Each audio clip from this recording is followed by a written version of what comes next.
Hello friends, स्वागत है एक बार फिर से आप सभी का डिजिटल तैयारी यूट्यूब चैनल पर। मेरा नाम है चेतन पारिक। आर.एस. अग्रवाल की हिंदी वाली बुक हम सॉल्व कर रहे हैं, जिसके अंदर अब एक नया चैप्टर शुरू करने वाले हैं, जिसका नाम है कंपाउंड इंटरेस्ट, चक्रवर्ती ब्याज। पार्ट ए करेंगे, पहले ऑब्जेक्टिव सवाल आएंगे, फिर पार्ट बी करेंगे, और उससे भी पहले हम क्या करेंगे, इंट्रोडक्शन, बेसिक्स जानेंगे इस चैप्टर का, थोड़ा बेसिक क्या है। तो शुरू करते हैं हमारे पार्ट नंबर 1 को। थोड़ा सा बेसिक देखेंगे, इसको हम लिंक भी करेंगे सिंपल इंटरेस्ट के साथ। जैसा मैंने आपको सिंपल इंटरेस्ट में कहा था कि थोड़ा कंपैरिजन जो है कंपाउंड इंटरेस्ट की शुरुआत में हम देखेंगे, तो वो अब हम शुरू करने वाले हैं। तो आराम से पूरे वीडियो को देखिए, समझिए। पहले बेसिक अगर आपने समझ लिया तो इस चैप्टर का कोई भी क्वेश्चन आ जाए आप आराम से कर लोगे। तो बेसिक अच्छी तरीके से समझना बहुत ही ज़्यादा जरूरी है। कंपैरिजन देखते हैं। देखो, अपन यहाँ पर एक छोटी सी टेबल बनाकर समझने की कोशिश करते हैं, एक काम करते हैं। यहाँ पर मैं लिख देता हूँ ऊपर CI, ठीक है, और यहाँ पर लिख देता हूँ SI। दो बैंक है, ठीक है, एक चक्रवर्ती ब्याज के आधार पर ब्याज देती है और एक साधारण ब्याज के अनुसार ब्याज देती है, ठीक है। मैंने क्या कर दिया, दोनों ही बैंक में 10-10 हज़ार रुपये जमा कर दिए। मैंने इसमें भी 10 हज़ार रुपये जमा कर दिए, मैंने इसमें भी 10 हज़ार रुपये जमा कर दिए, ताकि मैं कंपेयर कर पाऊँ कि कौन सी बैंक ज़्यादा ब्याज दे रही है, किस हिसाब से ब्याज दे रही है, ठीक है। तो प्रेजेंट में यानी वर्तमान में मैंने क्या कर दिया, दोनों में 10-10 हज़ार रुपये जमा कर दिए। फिर मैं चेक करूंगा कि एक साल बाद मेरा पैसा जो था 10 हज़ार रुपये वो कितना बन गया। फिर मैं देखूंगा 2 साल बाद मेरा पैसा कितना हो गया, और फिर मैं देखूंगा 3 साल बाद मेरा जो मूलधन था वो कितना हो गया, दोनों ही बैंक के अनुसार, ठीक है। एक चीज और देख लेते हैं, दोनों की दोनों बैंक 10% पर एनम के हिसाब से ब्याज दे रही है, ठीक है। 10% पर एनम का मतलब 10% वार्षिक, यानी ब्याज जो है वो सालाना जुड़ रहा है। जैसे एक वर्ष खत्म हुआ आपके खाते में ब्याज जुड़ जाएगा, जैसे एक वर्ष खत्म हुआ आपके खाते में ब्याज जुड़ जाएगा। कितना जुड़ेगा, 10%। किसका, मूलधन का। ये होता है रेट, ठीक है। तो शुरू करते हैं। अगर हम बात करें सिंपल इंटरेस्ट की, जब मैंने सिंपल इंटरेस्ट आपको बताया था, मैंने कहा था सिंपल इंटरेस्ट में मूलधन हमेशा समान रहता है, हमेशा उसी मूलधन के ऊपर आपका ब्याज जुड़ता है। लेकिन चक्रवृद्धि ब्याज के अंदर प्रति वर्ष मूलधन चेंज होता रहता है। इसी वजह से ब्याज के ऊपर ब्याज ऐड होता रहता है, मूलधन चेंज होता रहता है। इसी वजह से आपका ब्याज की जो राशि है वो चक्रवृद्धि ब्याज में ज्यादा मिलती है। कैसे मिलती है तो वो देखते हैं। भाई जैसे ही एक साल खत्म हुआ, तो एक साल खत्म होने पर तो दोनों ही बैंक में जो हमारा अमाउंट है 10 हज़ार, वो जितना भी होगा वो इक्वल होगा। क्यों होगा, क्योंकि ब्याज वार्षिक रूप से जुड़ रहा है। तो दोनों ही बैंक में एक खत्म होगा, दोनों के दोनों 10% जोड़ देंगे 10 हज़ार का। तो 10 हज़ार का 10% कितना होगा, देखो 10 हज़ार तो था ही, 10% कितना होगा, 1,000 रुपया होगा। 1,000 रुपये जुड़ जाएंगे, जो 10 हज़ार थे वो 11 हज़ार हो गए। और यहाँ पर भी 10 हज़ार रुपये जो मेरे थे उसके ऊपर कितना, 10 हज़ार का 10% यानी 1,000 रुपये ऐड हो जाएगा। जो मेरा पैसा था वो कितना हो जाएगा, 1,000 रुपये बन जाएगा, 11,000 रुपये बन जाएगा। लेकिन जैसे सेकेंड ईयर कंप्लीट होगा, तो सेकेंड ईयर कंप्लीट होने पर साधारण ब्याज में क्या होता है कि ब्याज जो है हमेशा और हमेशा सेम मूलधन के ऊपर मिलता है। लेकिन चक्रवर्ती ब्याज के अंदर मूलधन जो है अब चेंज हो जाता है, ठीक है। तो कैसे, भाई देखो यहां पर मैंने क्या कहा था, ब्याज जो है हमेशा सेम मूलधन के ऊपर मिलता है। किसके ऊपर मिलेगा, इस 10 हज़ार के ऊपर मिलेगा। किसके ऊपर मिलेगा, 10 हज़ार में। देखो एक साल के एंडिंग में 11 हज़ार रुपये तो वो आपके खाते में हो गए, ठीक है। 11 हज़ार रुपये तो आपके अकाउंट के अंदर पड़े ही हैं। एक सेकेंड, हाँ, हमारे खाते में साधारण ब्याज के अनुसार देखा जाए तो 11 हज़ार रुपये तो हो ही गए थे, वो तो फर्स्ट ईयर के एंडिंग में हो गए थे। अब इसके ऊपर एक्स्ट्रा ब्याज और जुड़ेगा, कितना रुपया जुड़ेगा, तो वो 1,000 रुपया जुड़ेगा। 1,000 रुपया क्यों जोड़ा, क्योंकि मैंने कहा ब्याज हमेशा और हमेशा सेम मूलधन के ऊपर जुड़ेगा। तो सेम मूलधन कौन है, 10 हज़ार, इसका 10% फिर से 1,000 रुपया ही होगा। तो मैंने यहाँ पर जोड़ लिया, मेरा पैसा कितना हो गया, 12 हज़ार रुपये, जब मैंने सिंपल इंटरेस्ट के हिसाब से देखा। और जब मैं तीसरे वर्ष के एंडिंग में गया तो देखो 12 हज़ार रुपये तो हो ही गए थे, 12 हज़ार रुपये तो हो ही गए थे। इसके अलावा क्या होगा, इसके ऊपर ब्याज और ऐड हो जाएगा। किसके ऊपर ऐड होगा, इसी सेम मूलधन के ऊपर ऐड होगा। कितना, 10%। फिर से 10 हज़ार का 10%, 1,000 रुपया, इसके अंदर 1,000 रुपये जोड़ लो, कितना हो गया ये, 13 हज़ार रुपये। कितना हो गया, 13 हज़ार रुपये। तो आप देख सकते हो कि पहले ईयर में 1,000 रुपया ऐड हुआ सिंपल इंटरेस्ट में, दूसरे ईयर में आप फिर से देख सकते हो 1,000 रुपया ऐड हुआ, तीसरे ईयर में आप देख सकते हो फिर से 1,000 रुपया ऐड हुआ।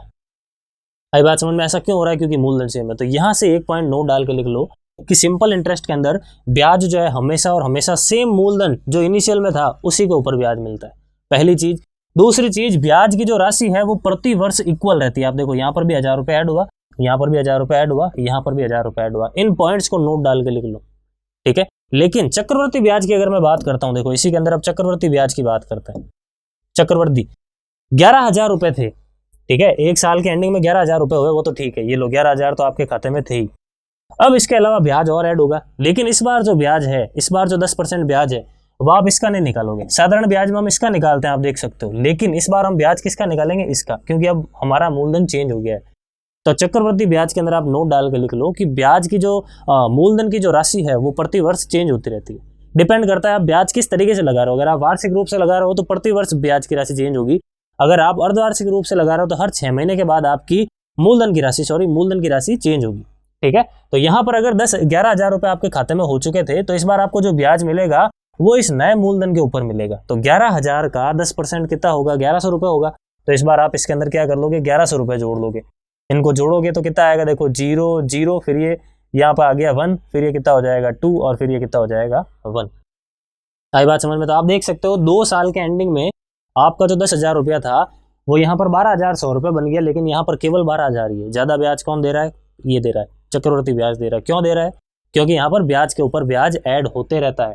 ठीक है, अब बात करते हैं 12,100 रुपये। तो 12,100 रुपये तो आपके खाते में थे ही थे, इसके अलावा इसके ऊपर ब्याज और ऐड होगा। ब्याज किसके ऊपर मिलेगा, किसका 10% मिलेगा, तो इसका 10% मिलेगा। ब्याज की राशि प्रति वर्ष चेंज होती रहती है, प्रति वर्ष नहीं, जिस हिसाब से रेट लग रही है उस हिसाब। क्लियर? तो यहाँ पर वार्षिक रेट लग रही है तो मैं प्रति वर्ष की बात कर रहा हूँ। तो 12,100 का आप क्या करोगे, फिर से 10% निकालोगे। ठीक है, तो 12,100 का जब आप 10% निकालोगे आपको कितना मिलेगा, 1,210 रुपए मिलेगा। इनको जब आप जोड़ोगे तो आपको कितना मिलेगा, देखो 0, फिर आ गया 1, फिर आ गया 3, फिर आ गया 3, फिर आ गया 1, ये हो गया। तो यहाँ पर आप देखो 13,000 बने, लेकिन वहां पर आपके 13,310 रुपए बन गए। 310 रुपए एक्स्ट्रा आ रहे हैं। क्यों आ रहे हैं, क्योंकि ब्याज का ब्याज मिला, लेकिन यहाँ पर ब्याज का ब्याज नहीं मिला। हमेशा देखो प्रति वर्ष देखो आप देख सकते हो 1,000 रुपया ही ऐड हुआ केवल खाते में, लेकिन यहाँ पर आप देखो पहले साल 1,000 रुपया ऐड हुआ। ठीक है, फिर दूसरे साल जब अपन ने देखा तो इसमें से इसको घटाओ आप, 1,100 रुपया ऐड हुआ, है ना। फिर जब आप यहाँ से यहाँ तक जाओ आप देखो यहाँ पर कितना ऐड हुआ, इसमें से आप इस चीज को घटा कर देखो तो आपको कितना मिलेगा, देखो 1,210 रुपया ऐड हुआ। मतलब प्रति वर्ष जो है ब्याज की राशि चेंज हो गई, ब्याज के ऊपर ब्याज मिल रहा है। देखो आप देख सकते हो 1,000 रुपए की जगह इस बार 1,100 जुड़ा। क्यों जुड़ा, क्योंकि 1,000 का 10% जोड़ोगे कितना आएगा, 100 रुपये आएगा, तो आपने जोड़ दिया। 1,100 का 10% आपने फिर से इसके अंदर जोड़ दिया। तो इस तरीके से ये चीजें चलती है। तो आई होप कंपैरिजन जो है कंपाउंड इंटरेस्ट का और सिंपल इंटरेस्ट का, ये आपको अच्छी तरीके से समझ में आ चुका है। बाकी अब ये कंपाउंड इंटरेस्ट का जो पूरा चैप्टर है हम फॉर्मूला फ्री अप्रोच से करेंगे। आपको फॉर्मूला याद करने की भी जरूरत नहीं है। आप एक बार अगर आपने ये इतना सा अच्छी तरीके से समझ लिया, आपको डेफिनेशन अगर दिमाग में घुस गई तो आप आसानी से अब पूरा चैप्टर कर लोगे। आपको ये भी रटने की जरूरत नहीं है कि अर्धवार्षिक होता है तो आधा करते हैं, डबल करते हैं, क्वार्टरली होता है तो 4 गुना करते हैं, 3 गुना करते हैं, कुछ नहीं रटना है। यहाँ पर हम आराम से समझेंगे, बेसिक सवालों के साथ शुरुआत करेंगे, फिर धीरे धीरे लेवल को इंक्रीज करेंगे। ठीक है, तो शुरू करते हैं हमारे पहले सवाल को। देखो ध्यान से समझना ये इस एक सवाल को, उसके बाद आगे आने वाले सवाल जो है आप आराम से कर लोगे। पहला सवाल देखो यहाँ पर क्या कह रहा है। यह सवाल आपको कह रहा है कि 45,000 रुपए पर 15% वार्षिक दर से 2 वर्ष के अंत में कितना चक्रवृद्धि ब्याज उपचित होगा। आपको ब्याज ज्ञात करना है। आपने 45,000 रुपए जमा किए, 15% वार्षिक रेट है और 2 वर्षों के लिए जमा किया। हमारे तो वही रेशियो वाली अप्रोच चलेगी जो हम शुरुआत से करते आ रहे हैं। ठीक है, तो हम सबसे पहला काम एक करते हैं, ये जो 15% पर एनम दे रखा है इसको मैं फ्रैक्शन में चेंज करता हूँ। तो 15/100 को जब आप भिन्न के रूप में लिखोगे तो ये कितना बन जाएगा, 3/20 बन जाएगा। कितना बन जाएगा, 3/20 बन जाएगा। आई बात समझ में? तो होगा क्या, यहाँ पर देखो 2 वर्ष लिखा है, तो 2 वर्ष लिखा है तो आप क्या करोगे, 20 के ऊपर 3 रुपया ऐड हुआ। यही कहना चाह रहा है, 20 के ऊपर 3 रुपया ऐड हुआ। तो 20 के ऊपर अगर 3 रुपये ऐड हुए तो 20 रुपए की राशि कितनी बन गई, 23 रुपये बन गई। 20 रुपए की राशि कितनी बन गई, 23 रुपये बन गई। अब अगर इसी सवाल के अंदर ये कह देता ना कि अगर साधारण ब्याज का पता करो, तो साधारण ब्याज के केस में हम क्या करते कि 20 रुपए के ऊपर 3 रुपया ऐड हुआ है 1 साल में, तो 2 साल में कितना होगा, 6 ऐड होगा। तो हम डायरेक्टली इस तरीके से लिख देते 20 से 26, क्योंकि 6 रुपया ऐड होगा। प्रतिवर्ष ब्याज की राशि सेम होती है। अगर 1 साल में 3 रुपया ऐड हुआ तो 2 साल में 6 होगा, 3 साल में 9 होगा, 4 साल में 12 होगा। लेकिन यहाँ पर ऐसा नहीं होगा, यहाँ पर ब्याज के ऊपर ब्याज जुड़ता रहता है। इसी वजह से जो सेकंड स्टेप है वो मैं इसके जस्ट नीचे लिख दूंगा। अब ये क्या है, ये आप में से अगर शुरुआत से मेरे से परसेंटेज, प्रॉफिट लॉस, डिस्काउंट से लेकर यहाँ तक आए हो तो ये चीज आपको अच्छी तरीके से पता है कि जब मुझे आगे से आगे किसी चीज के ऊपर कुछ जोड़ना है, परसेंटेज को जोड़ना है, तो हम उसको एक के नीचे एक करके लिखते हैं। नॉर्मली इसको आगे करके लिखते हैं, लेकिन मुझे फिलहाल इनिशियल से फाइनल के ऊपर मतलब, इसलिए मैंने एक के नीचे एक लिख दिया। आई बात समझ में? तो सीआई के अंदर आपको ये चीज करनी है। एसआई के अंदर क्या करते हैं, डायरेक्टली इस तरीके से लिख दिया। देखो अगर 3 साल होता तो मैं क्या करता, यहाँ पर 20 से 23 एक बार और लिख देता, 3 बार लिख देता, 1 2 3। लेकिन साधारण ब्याज के केस में क्या करते फिर मैं, भाई 1 साल का ब्याज 3 रुपया है तो 3 साल का कितना होगा, 9 रुपया होगा। तो 20 के ऊपर 9 रुपया जोड़ दो तो 20 की राशि कितनी बन जाएगी, 29 बन जाएगी। भाई नॉर्मल PRT/100 तो कर ही सकते हो, इसके अलावा एक और जो तरीका है वो मैं बता रहा हूँ आप। तो ये हमने इस तरीके से देख लिया। 2 साल है तो हम केवल 2 बार ही लिखेंगे फिलहाल यहाँ पे। ठीक है, अब इसके बाद देखो ये तो है आपका, इस तरफ जो भी चीज आपको मिलेगी वो होगा प्रिंसिपल, इस तरफ जो भी आपको मिलेगा वो होगा अमाउंट यानी मूलधन। ठीक है, अब इनको देखते हैं। 20 इंटू 20 कितना हो गया 400, और 23 इंटू 23 कितना हो गया 529, यानी 400 रुपए की राशि 529 बन गई। ब्याज कितना ऐड हुआ, ब्याज आप देख सकते हो 129 रुपीज ऐड हुआ। कितना हुआ 129, लेकिन एक्चुअल में जो मूलधन है वो हमारा 400 नहीं है, एक्चुअल में मूलधन हमारा 45,000 रुपए। तो एक यूनिट की वैल्यू निकालने के लिए मैं क्या करूंगा कि ये 400 रुपए जो है 400 नहीं है, एक्चुअल में 45,000 है, तो मैं क्या करूंगा 45,000 के अंदर 400 का भाग लगाऊंगा। 45,000 के अंदर क्या करूंगा 400 का भाग लगाऊंगा, ताकि मुझे एक यूनिट की वैल्यू मिल सके। अगर आपको एक यूनिट की वैल्यू मिल गई तो फिर आप 129 यूनिट्स की वैल्यू नहीं निकाल सकते, बिल्कुल निकाल सकते। हम क्या करेंगे हम यहाँ पर 129 यूनिट्स की वैल्यू निकाल देंगे, तो मुझे अपने आप जो चक्रवर्ती ब्याज है वो मिल जाएगा। आई बात समझ में। मैंने एक के नीचे एक या फिर आगे से आगे क्या लिखा, क्योंकि ब्याज के ऊपर ब्याज जुड़ता है, इसी वजह से मैंने इसको एक के नीचे एक लिख दिया। ठीक है, तो इसी तरीके से करेंगे। देखो कोई फॉर्मूला यूज नहीं किया हमने, अभी तो पहला सवाल है, थोड़े से और सवाल करेंगे और अच्छी तरीके से चीजें क्लियर होगी। जब अर्धवार्षिक होता है तो क्या करेंगे, सारी चीजें सीखेंगे हम। तो इसको देखते हैं। फिलहाल यहाँ पर आप देखो 00 से 00 काट दिया। इसके अलावा यहाँ पर हम 2 से काटें इसको तो 2 बार में कट गया। इसको अगर 2 से काटें तो देखो ये 2 बार में, 2 बार में और 5 बार में कट गया। यहाँ तक क्लियर अच्छी तरीके से। इसके बाद अब हमें मल्टीप्लाई करना है। देखो अच्छी तरीके से इनको मल्टीप्लाई करना है। यहाँ पर इसको मल्टीप्लाई करके फिर हमें लगाना है 2 का भाग। अब मल्टीप्लाई भी थोड़ा ढंग से करना है, क्योंकि इतना बड़ा मल्टीप्लाई करेंगे तो टाइम लगेगा। तो कैसे करते हैं, देखो इसको एक चीज कर सकते हैं। मैं क्या करता हूँ 129 का मल्टीप्लीकेशन करता हूँ 225 से, लेकिन इसको ऐसे करके लिख देता हूँ 200 और प्लस 25 है ना, 200 प्लस 25 लिख देता हूँ, स्प्लिट करके लिख देता हूँ। और 25 को मैं 100/4 भी तो लिख सकता हूँ। ठीक है, इस तरीके से भी लिख सकते हैं। अब देखो ये इसका गुणा इसके साथ करना आसान है, 00 हो गया। ठीक है, और ये कितना हो गया 258 हो गया। 129 इंटू 2 कितना हो गया 258 हो गया। इसके अलावा ये इसके साथ जब गुणा होगा तो क्या आएगा 129 के पीछे 00 तो आएगा ही आएगा, इसके अलावा 4 का भाग और लग जाएगा। 4 का भाग जो है वो और लग जाएगा यहाँ पे। ठीक है, तो 4 का भाग जब आप इसके अंदर लगाओगे, लगा देते हैं देखो यहाँ पर, तो 3 बार में, 2 बार में, 1 आगे चला गया, 2 बार में, 2 आगे चला गया, तो 5 बार में कितना आया 3225। ये जोड़ लो आप 3225 कितना मिला, ये आपको मिल गया देखो 5, 2, यहाँ पर आएगा 10, ये हो गया 9 और ये हो गया 2। अभी इसमें देखो 2 का डिवाइड लगाना बाकी है। लास्ट में ये जो 2 है ना, इसका डिवाइड लगाना हमें बाकी है। तो यहाँ से जब हमने 2 का डिवाइड लगाया, आप देखो 1 बार में चला गया, फिर 4 बार में जा रहा है, 1 आगे भेजोगे तो 5 बार में जा रहा है। सही है, 1 जब आपने आगे भेज दिया 5 बार में चला गया, फिर 1 बार में, फिर 2 बार में, और फिर पॉइंट समथिंग करके 5 बार में, यानी 14,512.5 करके अपन को चीज मिल रही है फाइनल। तो हमारा जो आंसर है वो क्या होगा, यहाँ पर ऑप्शन के अंदर नहीं है, इसका मतलब क्या हो गया, ऑप्शन नंबर ई हमारा करेक्ट आंसर है। आई बात समझ में। तो ये था हमारा पहला सवाल। आई होप अच्छी तरीके से बेसिक आपको समझ में आ चुका है। आगे बढ़ते हैं देखो हमारे नेक्स्ट क्वेश्चन की तरफ।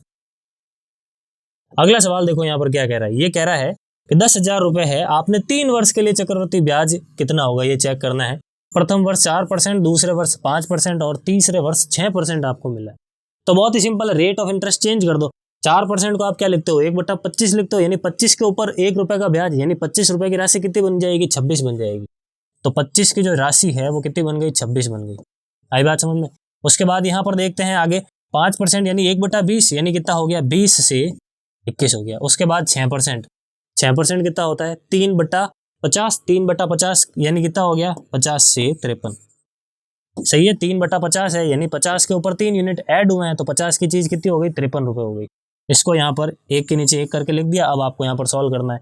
ये है आपका प्रिंसिपल और ये है आपका अमाउंट। यहाँ पर जो चीजें सिंप्लीफाई हो सकती है उसको सिंप्लीफाई करेंगे, नहीं तो बाकी को यूं ही रखेंगे।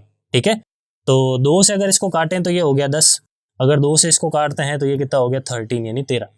ठीक है, 25 इंटू 5 125 और पीछे 2 जीरो लग जाएंगे। ठीक है, और अगर हम यहाँ पर देखें इन सब का मल्टीप्लिकेशन करना पड़ेगा, तो मल्टीप्लिकेशन करते हैं। देखो यहाँ पर सबसे पहले तो इसको ऐसे डायरेक्ट लिख देते हैं एक बार 13,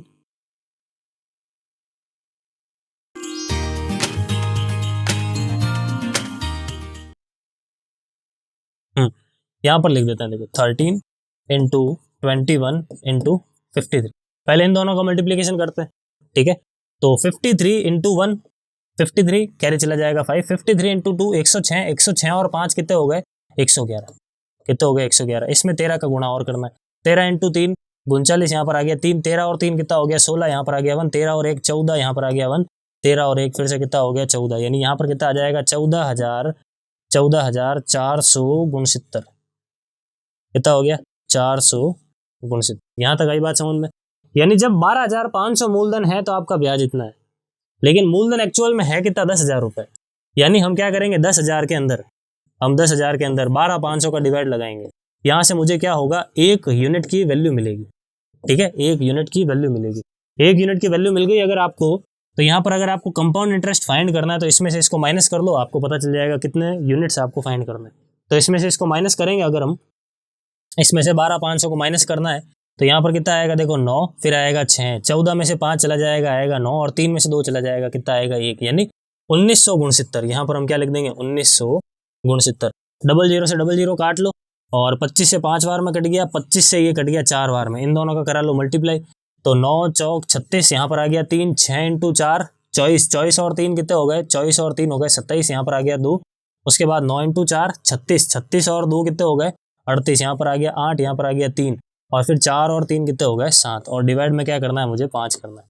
ठीक है, तो एक बार में पूरा पूरा जा रहा है, फिर 2 आगे भेज दूं तो 5 बार में पूरा पूरा जा रहा है, फिर 3 आगे भेज दूं तो 7 बार में पूरा पूरा जा रहा है, फिर 2 आगे भेज दूं तो 5 बार में पूरा पूरा जा रहा है। ठीक है, तो 1575 पॉइंट समथिंग कुछ है। तो इस तरीके से आप देख सकते हो, केवल एक ही ऑप्शन है, ये रहा ऑप्शन नंबर सी। तो ऑप्शन सी क्या होगा हमारा करेक्ट आंसर। क्लियर, आगे बढ़ते हैं। देखो सेम तरीका है, बिना फॉर्मूले के हम सब कुछ ट्राई कर रहे हैं यहाँ पर। अब देखो ये आया 6 मई। अब आप में से कई स्टूडेंट्स ऐसे हो सकते हैं जो अर्धवार्षिक या फिर त्रैमासिक सुन के ही थोड़े से डर जाते हैं, ये क्या चीज़ है। तो यहाँ पर फॉर्मूला फ्री तरीके से हम देखेंगे, आपको पता चल जाएगा कि ये क्या चीज़ है और इसको 6 माही क्यों बोलते हैं। 1,60,000 रुपए है, 2 वर्षों के लिए आपने जमा किए, 10% वार्षिक रेट मिल रही है आपको, लेकिन 6 माही देय है। 6 माही देय यानी अर्धवार्षिक रूप से देय है, हाफ ईयरली देय है। इसका मतलब क्या होता है, यानी आपके खाते में जो ब्याज है वो हर 6 महीने के बाद जुड़ जाएगा। हर 6 महीने के बाद जो है ब्याज जुड़ जाएगा। जब हमने इंट्रोडक्शन देखा था तो मैं आपको हर साल के बाद में ब्याज जोड़ रहा था, बस वही सेम चीज़ है, लेकिन हर 6 महीने के बाद आप ब्याज जोड़ते रहो। आपका जो मूलधन है हर 6 महीने के बाद में चेंज करते रहो, ये चीज़ आपको करनी है। तो देखो सेम तरीका रहेगा। अब चूंकि 2 साल के लिए आपने पैसा जमा करके रखा है और ब्याज आपको हर 6 महीने में जुड़ रहा है, इसका मतलब 2 साल के अंदर 6 महीने कितनी बार आते हैं, 4 बार आते हैं। जैसे ही 6 महीने बीतेंगे ब्याज जुड़ा, और 6 महीने बीते ब्याज जुड़ा, और 6 महीने बीते ब्याज जुड़ा, और 6 महीने बीते ब्याज जुड़ा। इस प्रकार से पूरे 2 साल कंप्लीट हो गए। यानी 2 साल भले ही लिखा है यहाँ पर, लेकिन जो साइकिल है वो 4 बार चल रही है, क्योंकि हर 6 महीने के बाद ब्याज जुड़ रहा है। इसीलिए कहा जाता है कि जब अर्धवार्षिक होता है तो आप समय को डबल कर लो, आपको रटना नहीं है। आपको अब समझ में आ जाना चाहिए कि 6 महीने है मतलब 6 महीने में जुड़ रहा था। आप देखो 2 साल में 6 महीने कितनी बार आ रहा है, 4 बार आ रहा है, तो मैं यहाँ पर 4 बार लिखूंगा। क्लियर, 4 बार लिखूंगा। दूसरी चीज, ये जो रेट ऑफ इंटरेस्ट है ना 10%, ये 10% वार्षिक दर दे रखी है आपको। यहाँ पर रेट क्या दे रखी है, वार्षिक, लेकिन आप तो ब्याज अर्धवार्षिक रूप से जोड़ रहे हो, तो फिर आपको रेट को भी अर्धवार्षिक रूप से बदलना पड़ेगा। आई बात समझ में। तो वार्षिक का मतलब क्या है, 12 महीने। यानी क्वेश्चन कह रहा है कि आपको 12 महीने की रेट दे रखी है, 12 मंथ्स की रेट दे रखी है, कितनी है 10% है, लेकिन आपको तो 6 महीने के हिसाब से निकालना है, तो फिर आप 6 महीने की रेट निकालो यहाँ पर। तो कितना आएगा, 10% बट्टा 12 इंटू 6 कितना होगा, देखो 2 बार में 10 बट्टा 2 कितना हो गया 5%। यानी अगर वार्षिक आप 10% ऐड कर रहे हो तो साल अर्धवार्षिक रूप से आप कितना ऐड करोगे, 5% ऐड करोगे। इसीलिए कहते हैं कि अर्धवार्षिक होता है तो रेट को आधा कर लो, लेकिन आपको नहीं रखना है। आई बात समझ में। तो 12 महीने के लिए 10% है तो 6 महीने के लिए कितना 5%। इस तरीके से रेट निकाली जाती है। तो अब हम जो है यहाँ पर कैलकुलेशन के लिए 5% रेट काम मिलेंगे। 5% का मतलब कितना, 1/20, यानी 20 के ऊपर 1, 20 रुपए के ऊपर 1 रुपया मिल रहा है। आई बात समझ में। तो अगर 20 रुपए के ऊपर 1 रुपया मिल रहा है, यानी 20 की राशि कितनी हो गई 21, ये पहले 6 महीने का हिसाब, और ब्याज के ऊपर ब्याज मिलेगा, इसलिए 1 के ऊपर 1 लिख रहा हूँ मैं, 1 के नीचे 1 लिख रहा हूँ। ये लो 20 से 21, एक बार और जुड़ेगा, ये लो 20 से 21, और एक बार और जुड़ेगा 20 से 21, क्योंकि 2 साल के अंदर 6 महीने 4 बार आते हैं, इसलिए 4 बार प्रोसेस चलेगी। अब आपको सॉल्व करना है, इस तरफ जो मिलेगा वो मूलधन होगा, इस तरफ जो मिलेगा वो अमाउंट होगा, इस हिसाब से आपको कंपैरिजन करना है। ठीक है, तो 2 × 2 4, 4 × 2 8, 8 × 2 16, और पीछे कितना 4 0, 1 2 3 4, और एक्चुअल में मूलधन भी कितना है आपका, इतना ही है। इसका मतलब 1 गुणा किया आपने। तो इस बार आप इन सब का मल्टीप्लिकेशन कर लो, फिर इसमें से इसको घटा लो, डायरेक्टली आपका जो भी चक्रवर्ती ब्याज है वो आपको मिल जाएगा। ठीक है, यहाँ पे तो देखो किस तरीके से करते हैं। यहाँ तक आने के बाद थोड़ा सा हम कैलकुलेशन को स्मार्ट तरीके से पूरी करेंगे। आप अगर पूरा सॉल्व करना चाहो तो कर सकते हो। हमें पता है कि 21 का जो स्क्वायर है वो 441 होता है। 21 का स्क्वायर कितना होता है, 441 होता है, और इसका भी कितना होगा 441 होगा। दोनों का 441 × 441 करोगे तो टाइम लगेगा, है ना। 441 × 441 करोगे, कहीं ना कहीं टाइम लग जाएगा। लेकिन हमें तो जल्दी आंसर चाहिए। तो इसका स्क्वायर आप भले ही कर लो, यूनिट डिजिट में आपको हमेशा 1 मिलेगा, यूनिट डिजिट के अंदर तो आपको 1 ही मिलेगा, है ना। और यहाँ पर इसका यूनिट डिजिट क्या है, 0 है। तो जब आप 1 में से 0 घटाओगे आपको क्या मिलेगा, 1 मिलेगा। यानी हमारा जो भी आंसर है उसका यूनिट डिजिट क्या होगा, 1 होगा। और 1 यूनिट डिजिट वाला केवल एक ही ऑप्शन है आपके पास, ऑप्शन नंबर बी। तो इस सवाल में हमारा आंसर क्या होगा, ऑप्शन नंबर बी। लेकिन आप अगर चीजें समझ रहे हो तो आप पूरी कैलकुलेशन कर सकते हो। आप क्या करो, 441 का स्क्वायर कर लो। स्क्वायर फास्ट कैसे निकालते हैं इसके ट्रिक्स का पूरा वीडियो बना रखा है मैंने, और नहीं तो नॉर्मली भी आप पता कर ही सकते हो। 441 का स्क्वायर निकाल लिया, इसमें से इसको घटा लो, आपको एग्जैक्ट ये पूरी की पूरी वैल्यू मिल जाएगी। आई बात समझ में। आपको कोशिश ये रखनी है एग्जाम्स के अंदर कि कैलकुलेशन को आप जितना हो सके उतना अवॉइड करो, ताकि आप टाइम बचा सको। तो फिलहाल इस वीडियो के अंदर इतना ही रखते हैं। आई होप जो चीजें हमने इस वीडियो के अंदर डिस्कस की आपको अच्छी तरीके से समझ में आई है। आगे बढ़ेंगे, सेकंड पार्ट जो इसका आएगा वो और भी ज्यादा इंपॉर्टेंट होगा। जो थ्योरी हमने अब तक सीखी है उसको और अच्छी तरीके से एग्जीक्यूट करने की कोशिश करेंगे। तो मिलते हैं नेक्स्ट पार्ट के अंदर। Thank you. Please like, share, subscribe.